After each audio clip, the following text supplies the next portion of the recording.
High friend, welcome to my channel Himadri kitchen and blog. আজি মই বনাব লৈছোঁ সৰিয়হ বিলাহীৰ সৈতে এখন সোৱাদ লগাকৈ মাছৰ তৰকাৰী।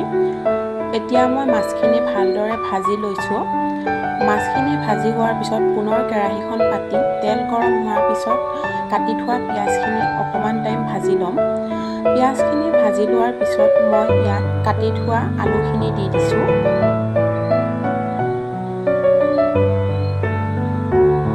আলুখিনি এতিয়া অকণমান লৰাই ল'ম।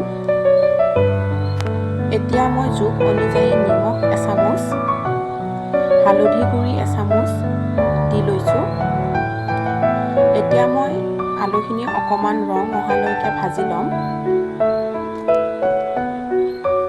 এতিয়া মই বিলাহীখিনি দি দিছোঁ। পিচি থোৱা সৰিয়হ গুড়িখিনি দি দিছোঁ। জিৰা গুড়ি এচামুচ দিছোঁ।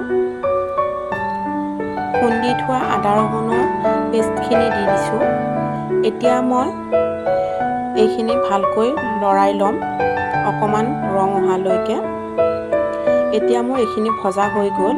মই ইয়াত জোখ অনুযায়ী পানী দি দিছোঁ আৰু এয়া তৰকাৰী উতল অহাৰ পিছত মই ভাজি থোৱা মাছখিনি দি দিছোঁ।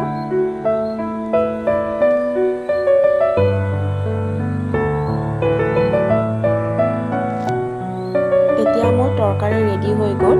আপোনালোকে যদি মোৰ ভিডিঅ'টো চাই ভাল পাইছে তেনেহ'লে লাইক, কমেণ্ট আৰু ছাবস্ক্ৰাইব কৰি দিব।